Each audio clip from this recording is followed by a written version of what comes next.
Bismillahirrahmanirrahim. Assalamualaikum warahmatullahi wabarakatuh. Salam sejahtera dan selamat malam. Kita bertemu lagi dalam sesi kelas mengaji menulis tesis.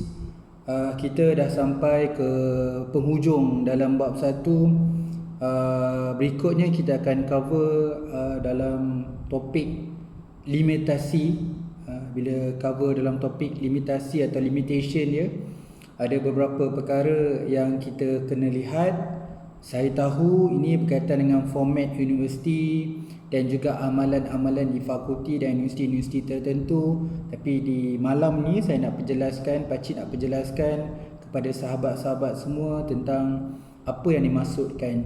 Walaupun kita tidak menulis bahagian ini, sebab ada format universiti yang tak ada bahagian limitasi. Ada yang ganti dengan skop, ada yang ganti dengan skop, dia tak ada limitasi, dia ada skop kajian saja. Ada setengah universiti skop pun tak ada, limitasi je pun tak ada. Dia ada thesis structured. Cuma malam ni Pakcik tak sentuh pasal thesis structured. Bagi saya thesis structured tu tak perlu diperbincangkan sangat, sebab hanya menulis komponen-komponen ataupun outline-outline yang ada kepada keseluruhan bab dalam tesis. Contohnya tesis structure ni ataupun outline tesis ni, berapa banyak bab yang saya akan tulis dalam tesis ini. Katakanlah 5. So saya akan beritahulah dalam bab 1 nak buat apa, bab 2 nak buat apa, bab 3, bab 4 dan bab 5. Dan saya rasa untuk peringkat ni, biasanya kalau baru nak starting menulis tesis bab 1, tak payah pening sangat lah. Sebenarnya bila orang dah siap tesis nanti keseluruhannya semua dah siap, kita akan patah balik dekat bab 1 ni yang tesis outline ni. Jika format universiti tu ada, kita akan betulkan balik bahagian ni. Sebab kadang-kadang dalam proses kita buat penyelidikan tu ada bahagian-bahagian yang kita upgrade. Itu tesis outline ataupun structure tesis. Kita ketepikan hal itu. Kita ambil hal yang lagi penting kat sini adalah limitasi. Dalam sebuah penyelidikan, saya tahu, saya pun sendiri, saya cakap on behalf pada diri sendiri dan kepada student-student PhD dan master lagi dan sahabat-sahabat semua. Bila kita buat penyelidikan, kita nak buat satu benda yang sangat-sangat best, sangat-sangat besar, sangat-sangat menyeluruh, komprehensif, penuh dengan kompleks, kesusahan dalam penyelidikan. Kita positif, kita berani nak buat penyelidikan itu. Namun setinggi mana pun atau sebanyak mana pun research kita ada beberapa constraint. Antara constraint yang pertama semua orang kena faham adalah masa. Jadi kalau student master, kalau katakan buat research dia 2 tahun, master by research, dia ada tempoh 3 bulan je untuk collect data. Sebab dalam research ni bukan hanya cerita pasal data collection je, dia ada proses penyelidikan. Kalau orang buat PhD biasanya 3 tahun calculation dia. So 1 semester atau bersamaan dengan 6 bulan untuk dia collect data. Jadi kita ada constraint ataupun limitasi. Yang pertama adalah dari segi masa. Dan yang kedua, bila buat research ni, isu yang kedua adalah duit, money, isu duit. Kadang-kadang kita nak beli material tak mampu, lab pun tak ada, keupayaan research grant pun tak ada, jadi kita tak boleh nak beli material tu. Ataupun lab kita kurang, kita punya facilities, equipment kita kurang. Kemudian kita nak pergi collect data. Kalau contoh orang buat survey, dia nak pergi satu lokasi ke satu lokasi. Mungkin trend sekarang nak buat PhD kena satu Malaysia, jadi nak kena berjalan satu Malaysia. Jadi dalam case ni mungkin isu duit, kos banyak dikeluarkan dalam konteks bila kita nak buat penyelidikannya. Yang ketiga adalah logistik. Perjalanan pun melibatkan kos yang tinggi. Kalau saya dalam grant penyelidikan pun, antara perbelanjaan yang tinggi adalah itulah yang saya sebutkan tadi tu, perjalanan. Kemudian nak buat research tu perlukan duit. So ada banyak duit yang diperlukan dalam proses penyelidikan, nak beli bahan dan sebagainya, material dalam penyelidikan. Namun begitu, aspek duit, masa dan perjalanan, kita anggap itu proses norma biasa bagi semua penyelidik. Dan kita tak akan membincangkan isu itu juga. Kalau saya tengok student degree, kerap digunakan bagi alasan batasan dokumen atau batasan bahan. Maksudnya ketidakcukupan maklumat yang berada dalam library, jurnal dan buku. Okay lah, tak apalah, student degree kita faham lah bagi alasan tu. Tapi untuk student postgrad, dia kena usaha lah untuk dapatkan sejauh mana kemampuan dia untuk dapatkan dokumen, especially dalam online punya version. Sebab tu student PhD, student master, student postgrad, dia kena faham tentang untuk mendapatkan, dia kena faham semua database online yang ada. Tidak cukup hanya gunakan Google search. Bila Google search dia bercampur dan dia ada kekurangan, limitasi yang besar dalam Google search. Sebab tu kita kena gunakan database dan gunakan advanced search dalam spesifik satu publisher demi satu publisher. Okey, kita akan pergi pada malam ni. Sedikit sebanyak saya dah sentuh sikit apa yang dikatakan secara awal, apa itu limitasi. Sekarang ni kita pergi lebih spesifik, nak kena faham satu persatu. Okey, bila dalam malam ni saya akan sentuh juga skop, saya akan sentuh limitasi dan delimitasi. Delimitasi tu bahasa dia mudah faham, dia lah justifikasi. Okey, kita buat research mudah sebut kita nak buat yang tu, kita nak buat yang ni. Sebab research, everything, aktiviti atau proses dalam penyelidikan, kita kena bagi penjelasan. Penjelasan kat sini kita panggil justifikasi, yang relevan, yang praktikal, yang terbaik, boleh meyakinkan pihak yang baca. Kalau kata buat tesis tu, supervisor dan penilai yakin justifikasi kita kuat kenapa kita pilih ini. Kita pilih ini dalam penyelidikan ini untuk mendapatkan satu solusi ataupun dapatan yang baik bagi menjawab kesemua komponen itulah, research objektif, research question, hypothesis, malah problem statement itu dapat dijawab dalam kajian ini. Jadi setiap keputusan, pembuatan keputusan kita perlulah diberi justifikasi yang kuat supaya kita boleh terima benda tu. Okey, kita pergi satu persatu. Itu secara umum lah introduction. Kenapa kepentingan kita kena buat limitasi dalam kajian. Saya melihat positif. Okay, saya ketepikan dulu semua yang katakan universiti saya tak ada benda ni. Saya jelaskan kenapa dia perlu tulis dalam bab 1. Lepas ni nanti saya buat conclusion. Nanti you akan faham kenapa setengah universiti dia ada bahagian ini. Okey, nombor 1, apa-apa keadaan pun saya gemar untuk menyebut tentang perkara ini adalah skop. Okey, skop. Okey, research ni kalau cakap pasal skop, kalau dekat proposal defense ataupun dekat viva pun kita nak make sure proses penyelidikan tu dalam skop kajian. Okey, kita tak nak ataupun kalau boleh penilai tak akan tanya soalan ataupun dia sedang menguji kita di luar konteks skop kajian. Okey, jadi sebab tu skop kajian ni di bab 1 perlu diperjelaskan. Kalau saya baca tesis, okey, mula-mula kita nampak seronok tajuk ni, biasanya explore. Tapi bila kita pergi dekat skop kajian, kita nampak okey, dia punya limit dekat sini je. Okey, maksud dia sekarang ni skop kajian ni cuma cover benda ni saja. Sebab tu bila saya sebut kata limit tadi, itu nak beritahu sebenarnya banyaknya universiti letak sekali skop dan limitasi. Sebab dia benda hampir sama. Skop beritahu apa yang kita sedang ataupun kita nak kaji, apa yang kita nak kaji saja. Okey, itu kita beritahu skop dia supaya orang tengok, oh yang ni tak boleh lah aku tanya sebab kau tak cover benda ni. Jadi awalnya bab 1 kita tahu skop. Okey, apa pentingnya skop ni? Tadi kita dah beritahu research question, dah kita beritahu dekat objektif. Okey, yang tu dalam bentuk numbering dan bentuk penyataan untuk menguatkan objektif dan research question tadi. Ni pentingnya skop ni supaya orang ingat secara fokusnya kajian ini untuk ruang lingkup dia cuma nak cover yang ini sahaja. Jadi perlukah alignment? Jawapan dia ya. Make sure you punya kita panggil skop kajian kita selari dengan objektif kajian. Okey, tapi boleh skop ni diperjelaskan lagi sebab biasanya skop ni ditulis dalam bentuk perenggan. 1 perenggan, 2 perenggan, 3 perenggan. Dan ada juga research yang letakkan skop ni numbering juga. 1, 2, 3, 4, 5. Kalau saya tengok objektif, saya tengok skop kajian, dia almost same lah. Tapi dia nak beritahu, okay, ini saya punya objektif kajian secara spesifik. Yang ni skop kajian lah. Skop kajian ni sentuh lagi lah. Mungkin dekat objektif tak sebut sampel dan tempat, tapi skop kajian beritahu, oh di kalangan pekerja di company ni di negara mana. Itu membezakan antara objektif dengan skop. Jadi skop ni boleh dikatakan, saya setuju kalau statement tu nak beritahu, jadi skop ni memperjelaskan objektif dari research question lebih spesifik Especially, contoh dia, nak guna teori apa, nak beri pakai konsep atau model apa, kemudian nak pakai method tu contohnya design, sampel dan sebagainya. Okey, secara umum, kita boleh katakan skop ni elemen yang penting berada dalam bab 1. Di hujung nanti saya buat kesimpulan, saya akan keluarkan satu template, saya akan masukkan semua komponen tu, walaupun mesti ada yang tak ada, saya cuba ilhamkan dalam satu template. Dalam tu ada skop, dalam tu ada limitasi dan delimitasi dalam satu muka surat. Okey. Jadi kita pergi definisi. Jadi skop kajian tu bermaksud ruang lingkup proses dan aktiviti dalam sebuah penyelidikan.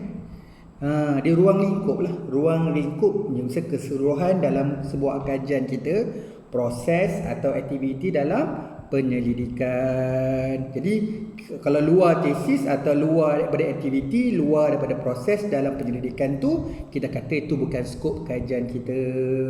Pernah saya merasakan dan saya jumpa dalam beberapa buku, bila panel tanya di luar skop, kita boleh jawab yang sebenarnya minta maaf prof atau doktor, soalan itu adalah terkeluar daripada skop kajian. Seperti mana yang saya perjelaskan dan tertulis dalam bab 1.1.7 contohnya, menerangkan skop kajian saya terdapat 5, iaitu 1, 2, 3, 4, 5. Namun bagi menjawab soalan prof dan doktor tu, saya jawab di luar skop daripada kajian ini. Contohlah macam tu. Jadi boleh sebenarnya, mungkin nampak macam tak polite sangat, tapi sebenarnya kadang-kadang kita kena jawab situasi dalam tesis kita. Sebab tu mungkin kalau orang yang baca tesis ni kena faham lah, kena baca lah bab 1 tu. Bab 1 tu ibarat macam kita nak faham bab 2, bab 3, bab 5, dia punya guideline dia punya prosedur ataupun dia punya manual. Maksudnya nak faham tentang bab 2, bab 3 tu kena baca bab 1 secara detailnya, kena faham bab 1. Tapi dia ringkas. Dia kena bab 1 ni kena ringkas, jelas, padat, relevan semua. Okey. Sambung balik dekat skop tadi, definisi yang kedua mengatakan setakat mana penyelidikan tersebut ingin dilakukan. Itu juga kelebihan. Sebab saya sentuh juga sebenarnya ramai orang cerita pasal skop ni dan limitasi ni akan sentuh dekat metodologi, sebab dia nak tahu kat mana saja penyelidikan tersebut ingin dilakukan.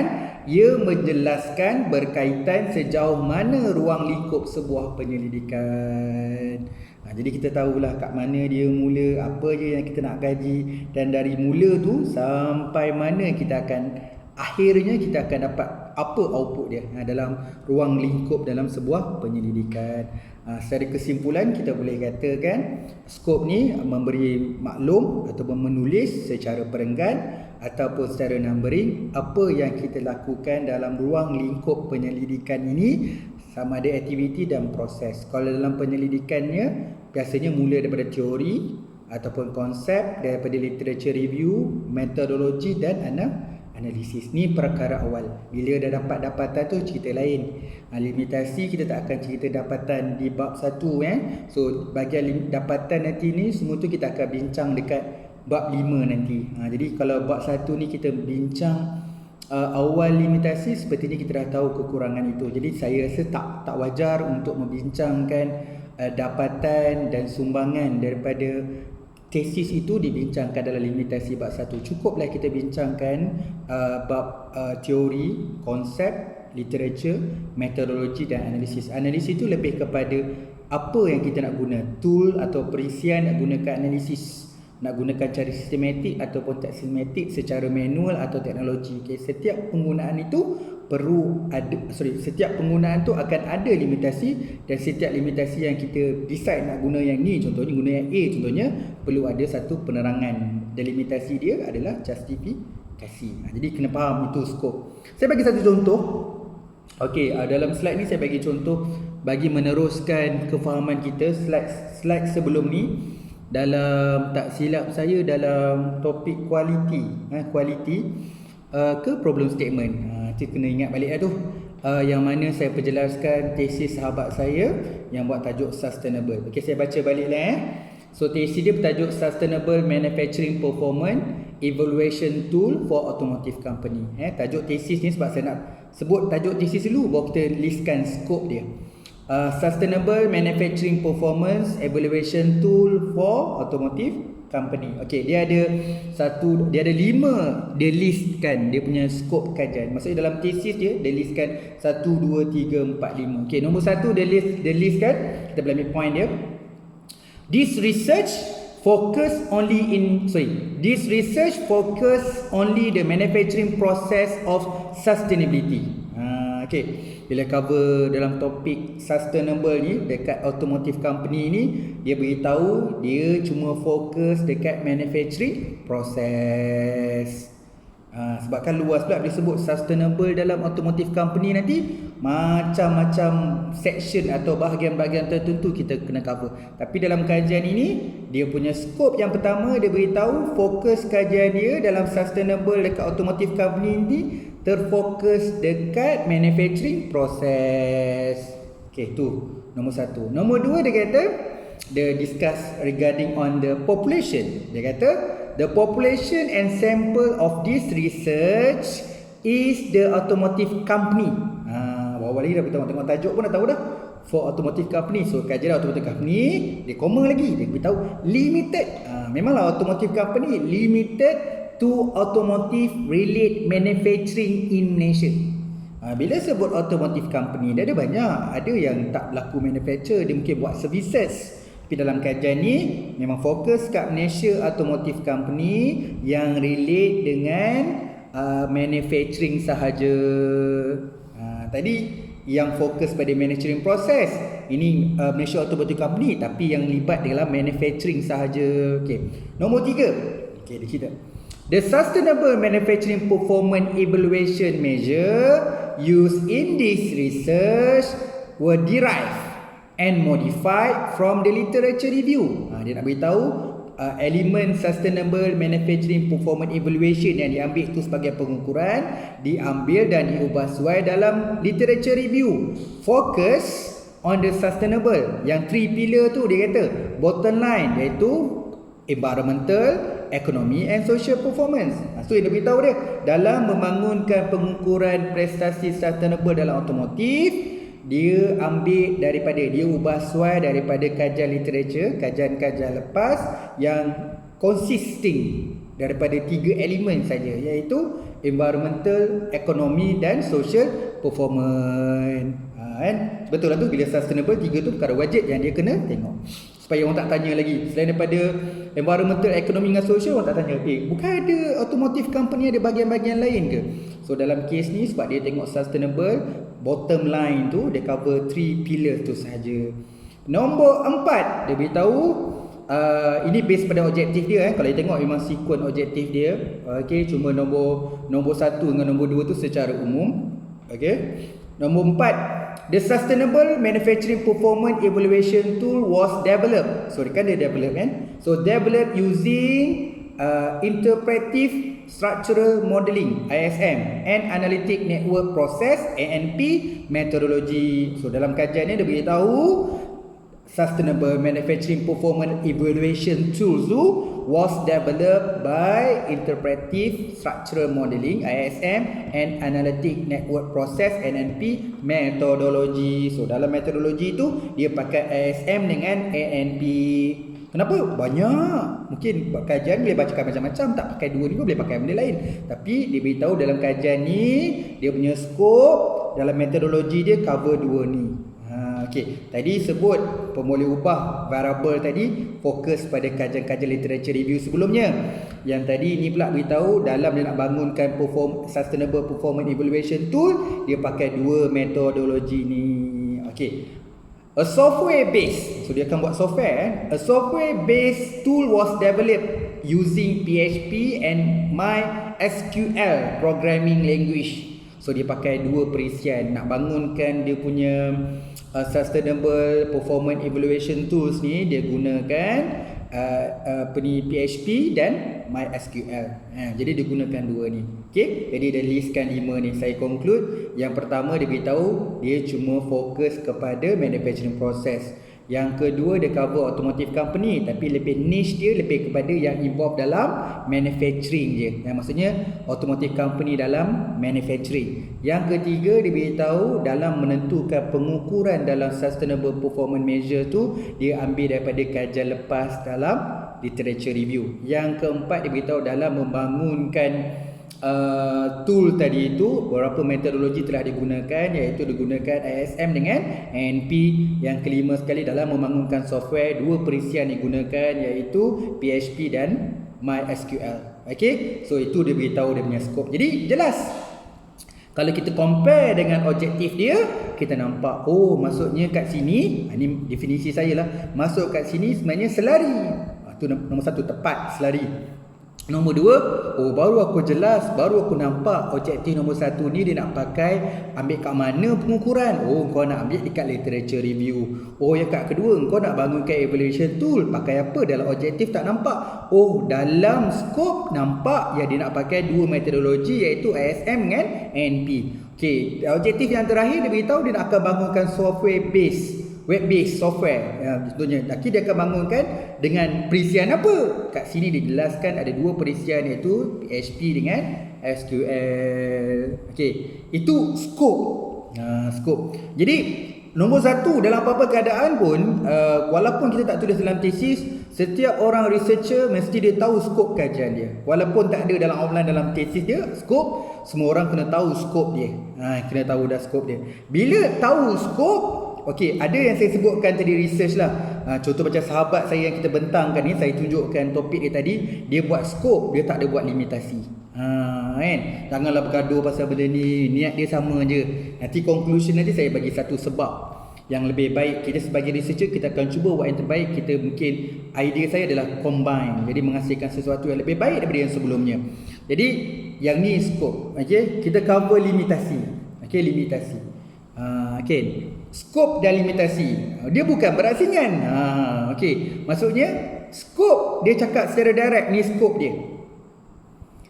Limitasi, kalau skop dan limitasi, kalau dalam segi penulisan dia panjang sikit. Dia macam itulah. Kalau skop ni boleh buat listing, bila skop and limitation ni bukan dua perkara, dia sebenarnya sekali, skop dan limitation. Tapi bila penerangan dalam perenggan tu, kita nampak skop, kita nampak limitasi dia. Kan? Itu yang kebanyakan yang kebiasaannya bila scope dengan limitation tu, dia dua-dua perkataan tu menggambarkan dalam penulisan dalam perenggan dia nanti akan nampak scope dan limitasi. Biasa yang pertama kalau menulis dia akan beritahu apa dia nak buat. Apa dia nak buat. Okey, dalam nak buat tu dia pilih yang ni. Jadi nak pilih yang ni, kenapa dia kata paling sesuai? Ya ke sesuai? Apa bukti yang paling sesuai? Nantilah dulu. Itu simpan dulu, sebab kalau nak bagi sebab kenapa ni sesuai, itu tugas delimitasi. Tugas limitasi cuma bila kita dah tak beritahu apa yang kita nak buat, kita beritahu yang ni kita pertama kita tahu ni, saya nak buat evaluation tools. Tu yang kita tahu skop dia. Dalam evaluation tool tu kita nak pakai ISM dengan NP. Kenapa? Kedua-dua ni sesuai dalam kajian konteks di Malaysia. Ya ke? Ya ke tu nanti tunggu dekat delimitasi. Okey, kita pergi definisi dulu. Pelan-pelan dia kena faham semua benda ni supaya kita kena tulis dalam tesis kita makin jelas. Bila sebut limitasi dalam penyelidikan, dalam sebuah penyelidikan, aspek mencari jawapan ataupun mencari solusi, itu penyelidik. Penyelidikan memang cari solution kepada penyataan masalah tadi. Okey? Masalah penyelidikan. Okey? Bila ada masalah penyelidikan, tugas orang yang paling utama sekali untuk menyelesaikan ni adalah objektif dan objektif lah. Cuma objektif itu terjemahkan dalam persoalan kajian. Tapi dalam bahasa lain, kita boleh kata dalam sebuah penyelidikan memang cari solusi. Nak cari satu jawapan. Jadi jawapan tu, solusi yang terbaik adalah penting, yang mana dalam proses, kan saya sebutkan tadi, dalam mencari solusi dalam penyelidikan ni, dia kena cari solusi. Dalam solusi apa dia kena buat? Dia kena buat pembuatan keputusan. Yalah, kita sebagai researcher kita kena buat decisions. Nak pakai apa, nak buat apa, bila nak guna, bila nak analisis pakai apa. Jadi kita kena buat decision makers. Jadi kita kena buat pembuatan keputusan yang berhadapan. Maksudnya kita akan berhadapan dengan satu atau beberapa pilihan. Maksudnya kita akan berhadapan dengan beberapa pilihan dan situasi. Dalam apa-apa keadaan pun kita ada option, ada pilihan. So situasi A macam ni, situasi B macam ni, ikut persekitaran. Jadi kita sebagai researcher, bila nak buat satu solusi, kita nak buat pembuatan keputusan, kita akan berhadapan dengan beberapa pilihan dan situasi. Justru itu, satu atau beberapa. Kadang-kadang bila kita nak menyelesaikan situasi dengan pilihan tadi itu, kita akan muncul beberapa, kan? Jadi kita akan ambil satu atau beberapa konsep, teknik, kaedah yang dipilih. Justru itu dia akan mewujudkan. Contohlah, kan, bila kita ada beberapa pilihan, kita nak pilih satu atau beberapa. Reason pilih satu dan beberapa tadi, of course kedua-duanya penting bagi kita menjawab kita punya masalah kajian, dan juga kita nak pastikan dalam objektif kajian kita kena pakai dua-dua ni. Jadi kaedah ke teknik ke, kita akan pakai satu atau lebih daripada satu. Jadi bila kita pakai satu atau beberapa tu, wujud beberapa kaedah dan teknik lain yang tak digunakan. Jadi wujud limitasi kat sini. Jadi yang kat sini, kita sebagai researcher akan pilih yang terbaik. Kita akan pilih yang terbaik. Jadi kita akan pilih satu ni untuk terbaik, untuk kita menjawab objektif kajian. Ini kerana ianya paling sesuai. Itu kena sebut. The way you pilih A tadi, dia paling sesuai, paling praktikal bagi menjawab secara langsung kajian. Maksudnya secara langsungnya kita guna kaedah ni, sesuai guna kaedah ni, sebab menjawab secara langsung tu menjawab objektif, persoalan kajian dan hipotesis. Itu direct. Dan juga menjawab secara tidak langsung, iaitu problem statement. Jadi apa itu limitasi? Limitasi adalah satu keadaan di mana kita membuat pilihan dan decision making dalam keadaan atau situasi yang sesuai, yang paling sesuai, yang nak gunakan dalam kajian. Jadi dalam kes limitasi ini ada beberapa option dan pilihan lain. Dalam bahasa orang ekonomi dia panggil kos lepas. Kita terpaksa buat pilihan. Saya ada 3 baju yang berkenan dalam hati. 3 ni saya suka, tapi atas kekangan. Contohnya duit, saya hanya memilih satu. Of course lah 3 daripada satu ni, satu yang paling sesuai. Memang tak puas kita ni, kan? Sebab tu bila cerita limitasi, kena cerita delimitasi. Delimitasi adalah kerana A dipilih dan bersesuaian kerana bla bla bla bla. Okey, itu kita akan cerita dekat delimitasi. Jadi saya baca balik semula kat slide ni, mungkin ada point saya tertinggal. Dalam penyelidikan, solusi terbaik adalah pentingnya dalam proses buatan keputusan akan berhadapan beberapa pilihan dan situasi. Justru itu, satu atau beberapa konsep, teknik dan kaedah hanya akan dipilih. Dekat sini wujudnya limitasi dah, sebab kita pilih yang sesuai aja. Ini kerana ianya paling sesuai atau praktikal bagi menjawab secara langsung objektif persoalan hipotesis dan tidak langsung penyataan masalah tadi. Okey, itu dia. Alright. Kemudian delimitasi. Kena faham limitasi tadi. Limitasi bilanya kita nak buat satu kajian. Bila kita nak buat satu kajian, kita dah decide nak pakai kaedah itu, teknik itu atau konsep itu. Kemudian kita beritahu konsep tu paling sesuai. Jadi kita nak berjawab lah, kenapa kita pilih konsep ini? Itu kita kena tulis dekat bahagian delimitasi. Okey, saya nak ceritakan dalam penulisan tesis. Kadang-kadang orang cerita, dia boleh sekali jalan. Dia tak semestinya guna cerita limitasi, delimitasi. Dan sekarang ni kita nak bina penulisan dalam satu perenggan. Jadi dalam satu perenggan tu nak tulis apa? Saya punya konsep kat sini, saya cerita fokus dalam tu secara umum. Dalam perenggan tu beritahu apa yang saya nak. Saya beritahu dalam kajian ni apa yang saya nak buat, apa limitasi dia dan apa delimitasi dia. Jadi dalam satu perenggan tu ada 3 perkara lah. Fokus, beritahu apa yang aktiviti atau proses penyelidikan yang saya nak buat, apa yang saya pilih, dan kenapa saya pilih itu. Jadi dia ada fokus, dia ada limitasi dan delimitasi. Tak semestinya kena bagian yang tulis tiap contohlah 1.6 lah limitasi dia, tak semestinya. 1.61 fokus, 1.62 limitasi, 1.63 delimitasi. Nak buat macam tu pun boleh. Tapi sebenarnya ramainya orang dekat luar tu researcher, dia buat dalam satu perenggan sahaja. Maksudnya satu tema, satu perenggan lah. Nanti kita akan cerita perkara-perkara yang perlu ditulis dalam bahagian limitasi. Sekarang ni kita nak faham definisi skop, kita dah faham. Limitasi kita dah faham. Jadi limitasi tu tergantung. Sebab orang akan tanya, kenapa you pakai tu? Kenapa you pilih yang tu? So itu akan terjawab oleh delimitasi. Delimitasi ataupun justifikasi. Okey. Setiap satu atau beberapa teori, konsep, reka bentuk, kaedah, strategi atau teknik yang dipilih. Maksudnya dalam kita menjalankan aktiviti penyelidikan kita akan melibatkan satu. Ada orang pakai satu, ada orang pakai lebih dari satu. Sebab tu gunakan perkataan beberapa. Saya guna satu teori, you guna dua teori. Saya guna satu konsep, you guna dua konsep. Saya pakai 3 model, you pakai satu model. Maksudnya ada orang pakai satu, ada orang pakai lebih daripada satu. Apa saja decision kita, pilihan kita nak pakai satu atau lebih, perlu diberi penjelasan dengan memberi justifikasi kenapa pilihan dan keputusan itu diambil. Maksudnya apa saja keputusan untuk pakai satu atau lebih, perlu diberi penjelasan dengan memberi justifikasi kenapa pilihan dan keputusan itu diambil.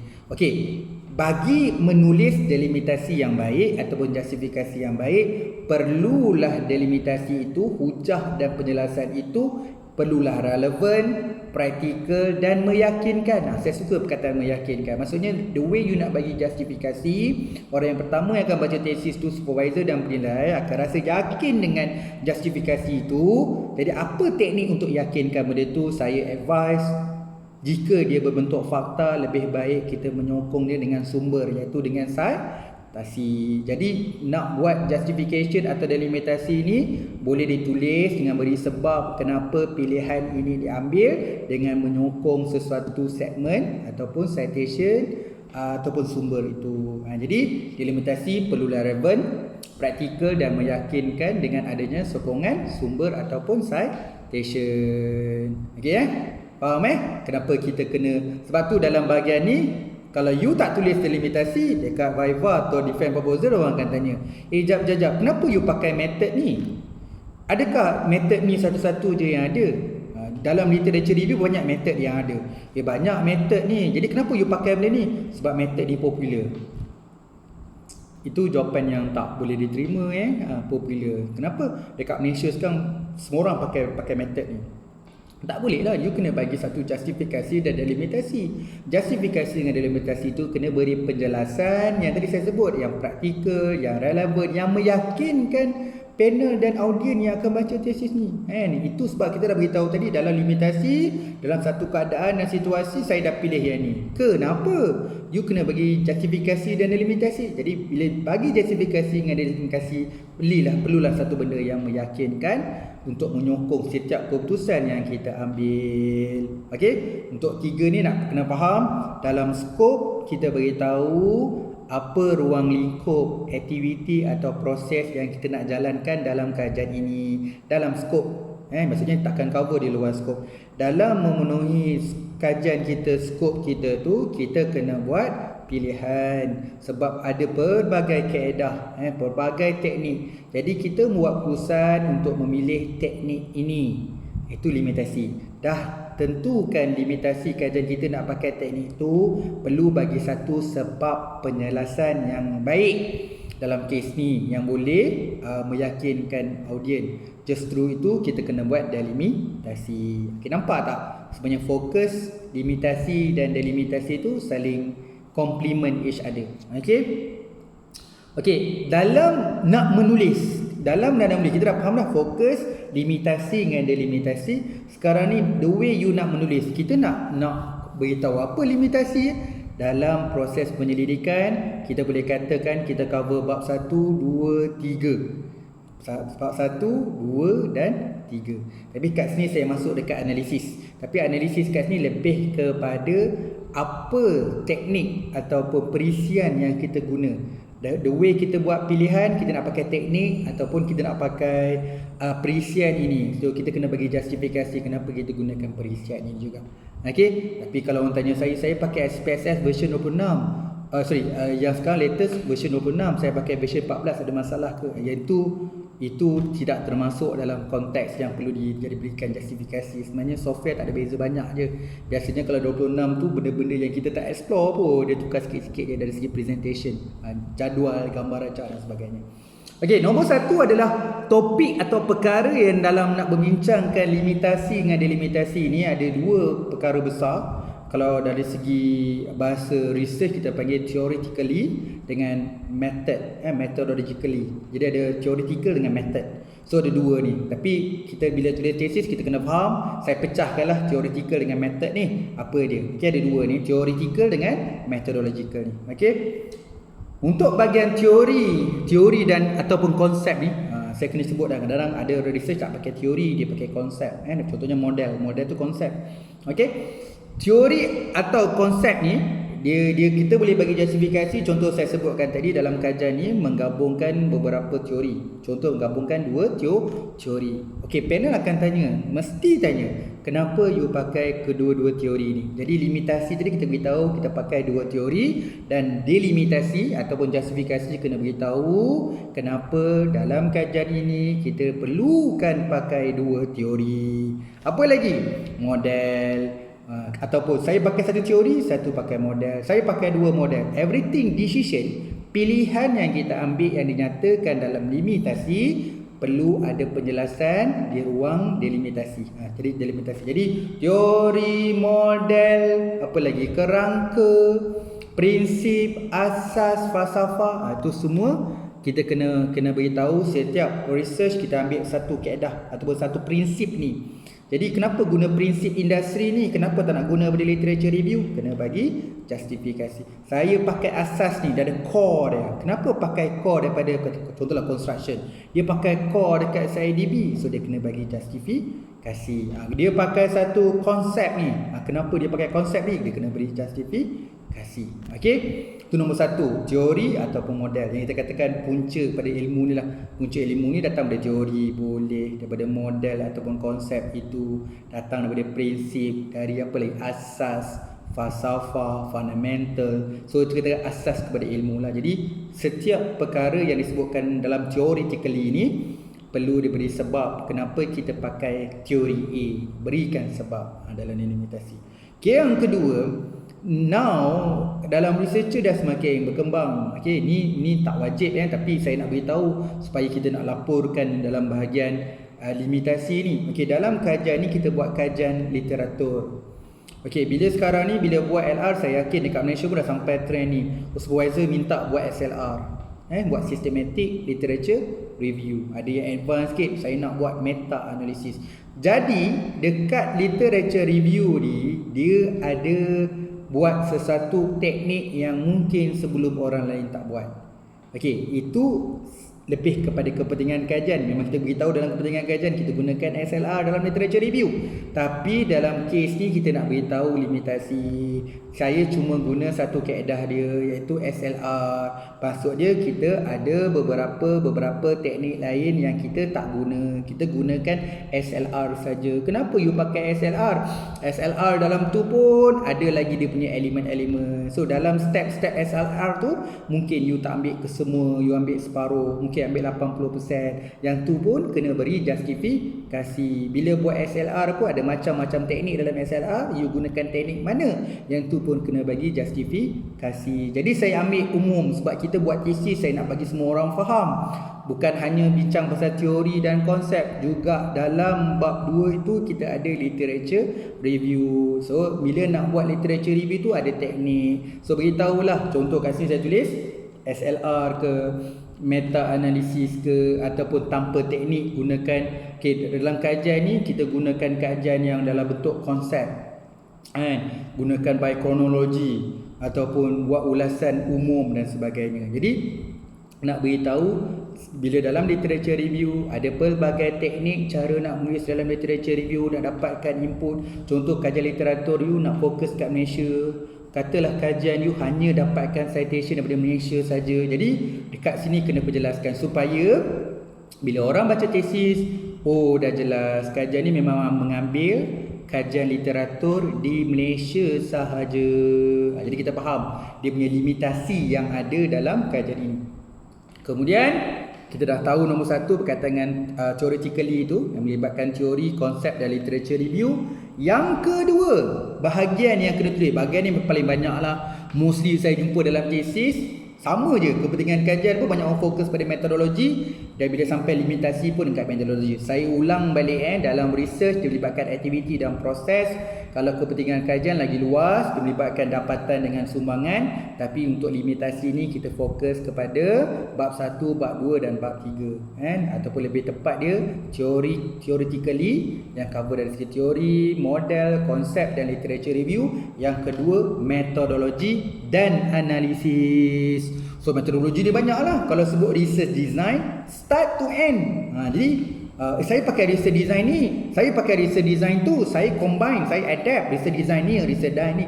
Jadi apa saja tindakan, keputusan yang kita ambil dalam penggunaan research design pun kena beri justifikasi nak buat. Okey. Apa membezakan satu researcher dengan satu researcher yang lain? Dua-dua okey, dua-dua dapat PhD, tapi bila saya tengok okey, tesis ni bila cerita bagi limitasi dia berat dekat metodologi. Yang research ni dia berat dekat teori. Yang ni special, walaupun biasa-biasa je research dia, tapi bila cerita dekat bahagian limitasi, dia cerita satu komponen atau satu bahagian demi satu bahagian dalam tesis. Mulakan dengan teori, beritahu beberapa tak sebut pula tadi. Dalam literature review ada beberapa pemulih ubah, beberapa pemulih ubah saja digunakan dalam kajian. Kemudian dia beritahu dia pakai instrumen, dia banyak instrumen kat luar. Jadi apa instrumen dia pakai? Dia pakai research design apa, dia pakai persamplean apa, dia pakai unit analisis, kenapa dia pakai unit analisis ni. Jadi dia cerita dekat bab limitasi tu satu research flow yang baik. Sebab tu saya cakap tadi, kalau kata skop tadi, ruang lingkup dalam proses penyelidikan, limitasi adalah satu keadaan yang kita kena buat pilihan, dan delimitasi adalah satu justifikasi yang diberi bagi setiap pilihan yang kita buat dalam penyelidikan ini. Jadi apa yang metodologi boleh bincang? Ini bahagian ni kena beritahu. Kita boleh cerita reka bentuk penyelidikan. Okey, kita boleh beritahu falsafah penyelidikan, kaedah metodologi pilihan, strategi penyelidikan kita. Kenapa nak pakai case study? Kajian sebelum ni tak pakai case study, so kenapa nak pakai case study? So instrumen kajian, bahan, material, alat, kelengkapan, equipment, validity and reliability, kesan dan kepercayaan, tempoh masa kajian atau ufuk masa penyelidikan, teknik, prosedur, populasi, persamplean, unit analisis, lokasi kajian. Okey, bila sebut bab metodologi ni banyak elemen-elemen yang boleh cover. Sebab tu saya prepare satu slide ni supaya kita boleh tengok apa lagi yang bahagian metodologi yang kita boleh bincangkan dalam bahagian limitasi. Analisis kajian juga kena beritahu perisian. Saya sebutkan tadi ni optional Contoh je nak buat structure acquisition model. So kita ada AMOS, kita ada PLS, kita ada SAS, apa lagi? Banyak software-software baru. So setiap software yang ada ada satu kelebihan. Jadi kita nak kena tahu juga panel ingat ni masa valuable orang akan tanya juga kenapa pakai SAM PLS, kenapa tak pakai AMOS. So the way jawapan kita cuma ada satu, bagi menjawab persoalan kajian ataupun bagi menjawab hipotesis kajian dan objektif kajian. Kaedah perisian tu yang terbaik. Jadi you kena bagi justifikasi. Sebab saya mungkin orang AMOS, saya ada satu jawapan AMOS. You mungkin orang SAM PLS, ada misalnya jawapan PLS. Kita tak nak bergaduh, cuma kita nak dengar kenapa you nak pakai SAM PLS. Memang jawapan paling tepat bagi menjawab persoalan kajian, kita gunakan PLS. Tapi you kena bagi justifikasi dalam bentuk citation mungkin supaya orang lebih faham dan sebagainya. Okey. Apa lagi? Perisian, teknik analisis, analisis integrasi, interpretasi. Macam contoh tadi tesis dia beritahu dalam nak membangunkan software tu gunakan web base, dia gunakan dua perisian. Dia guna apa? MySQL tu dengan PHP. Jadi kat sini dia itu yang saya nak cerita the last kali nanti. Dia cuma beritahu dia punya scope, dia cuma beritahu apa dia buat. Tapi dia tak beritahu kenapa dia pilih dua software tu, perisian itu dalam kajian. Bermaksud siapa yang buat scope, dia mungkin tertinggal dekat bahagian delimitasi. Sama ada dua keadaan lah. Sama ada universiti tu memang tak perlu delimitasi, ataupun kadang-kadang dia kena standby. Nanti kalau masa Viva orang tanya kenapa pakai dua perisian ni, kalau orang yang dah prepare delimitasi, dia ada jawapan. Malah mungkin soalan tak ditanya, sebab kita dalam tesis tu you dah beritahu dah apa yang you nak buat dan kenapa, dan dah beri justifikasi atau delimitasi dalam kajian itu. Jadi beritahulah teknik analisis, the way you interpretation. So interpretasi tu kadang-kadang bukanlah dari semua bidang ilmu ikut bidang ilmu. Kadang-kadang interpretasi ni bila baca satu result tu, dia melibatkan interpretasi yang berbeza-beza. Ada yang interpretasi ikut dari timur ke barat, ada yang start dari utara daripada timur. Maksudnya macam itulah, ada cara interpretasi. Jadi interpretasi tu ada kaedah dan pilihan. Kenapa you gunakan kaedah itu untuk buat interpretasi? Kenapa tak gunakan kaedah ini? Jadi kita panggil ada assumption, ada andaian-andaian. Kenapa pakai andaian ni, kenapa tak pakai andaian tu?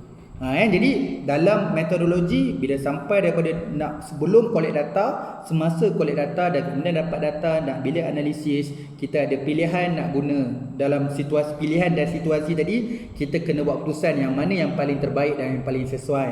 Setiap keputusan yang kita buat, tentukan mana yang sesuai tu perlu diberi justifikasi. Mesti ada orang tanya, justifikasi nak kena cite ke? Okey, kalau berbentuk metodologi atau berbentuk fakta, kita boleh dapatkan sumber tu daripada metodologi, daripada analisis perkara-perkara tersebut. Saya yakin kita boleh citation. Nak pakai pemulih ubah ni ada sebab dia dekat literature review. Nak pakai metodologi ni, banyak buku metodologi akan beritahu kenapa pakai ni, apa kelebihan ni, kenapa pakai ni, apa kelebihannya.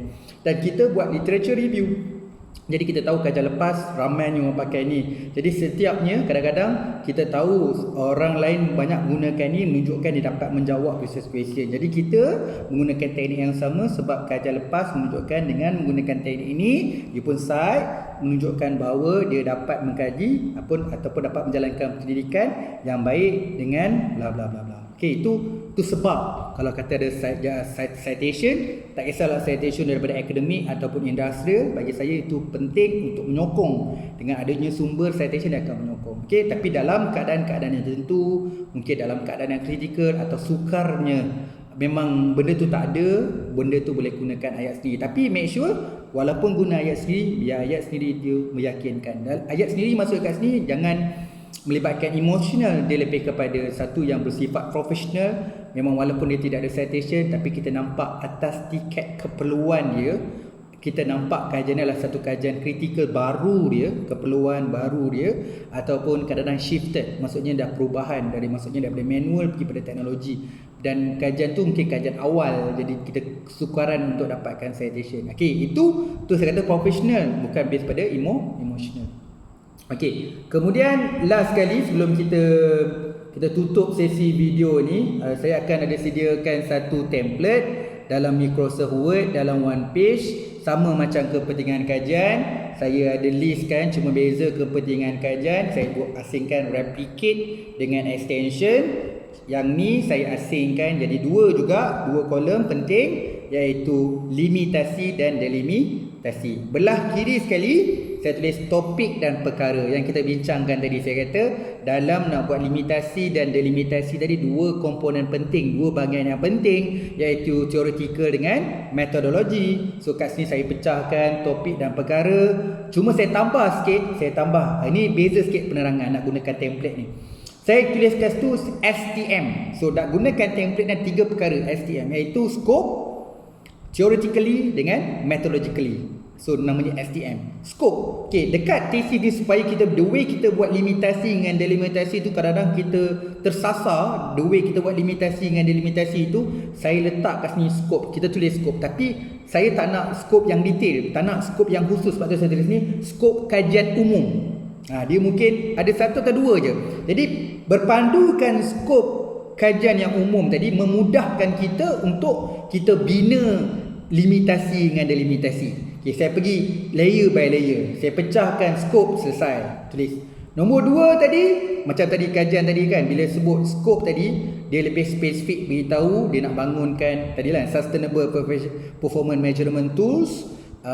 Dia buat macam satu pernyataan kepada melibatkan bidang manufacturing process dalam automotive company, dengan merujuk pada measurement literature review dengan menggunakan metodologi ISMNP dengan menggunakan 2 perisian. Jadi dibuat dalam bentuk ayat. Jadi sebab tu dia jadi skop kajian umum. Okey. Kemudian baru kita masuk 2 bahagian tu, theoretical dengan methodologically. Jadi teori pecah satu bahagian iaitu teori dan konsep, ceritalah teori model tadi itu.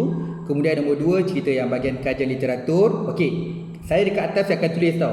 Boleh diubah suai mengikut bidang ilmu, kesesuaian dan keperluan dalam proses penyelidikan. Saya buat dalam satu muka surat nampak komprehensif. Mana yang tak perlu boleh remove. Okey, boleh ubah suai, boleh remove. Saya cuma nak bagikan idea macam mana you nak menulis yang baik bagi bahagian skop limitasi ni. Okey, kemudian dah habis 2 bahagian teoretikal yang cover dalam teori, konsep dengan literature review tu, kita pergi metodologi. So metodologi pecah 2 tadi, metodologi penyelidikan dengan analisis penyelidikan. So metodologi tadilah reka bentuk, falsafah, kaedah, metodologi pilihan, strategi pendidikan, instrumen. Kalau yang saya tak sebut ni you boleh tambah bahan, material, reliability, validity, kesahan, ufuk masa, teknik prosedur, unit analisis, lokasi kajian, kemudian last kali analisis kajian, perisian teknik analisis. Jadi secara mudah ni table ni, template ni, yang pertama mesti ada topik atau perkara, katakan tadi teori. So apa limitasi teori, kita beritahu dalam kajian ni menggunakan teori A dan teori B, dan delimitasi kita dalam kajian ini menggunakan teori A dan B. Ini kerana bla bla bla bla bla bla. Jadi kita kena ada delimitasi. Jadi kita kena sebut apa dia yang you nak cerita ni sekarang. Okey, ni perkara teori. Okey, teori. Kenapa? So teori dalam kajian ni ada limitasi. Oh, justru tu saya pilih A. Dah kenapa pilih A? Dalam kolom satu lagi, dalam delimitasi saya beritahu kenapa saya pilih teori A. Itu je tujuan dia. Dan saya akan tulis sikitlah dalam template ni. Mungkin ada orang dekat luar tu mungkin dia nak gunakan template ni. Kalau macam you all yang mendengar video ni dapat slide PowerPoint, dapat lagi template, lagi mudah untuk kita faham. Okey. Jadi saya buat conclusion, kita tak payah run away.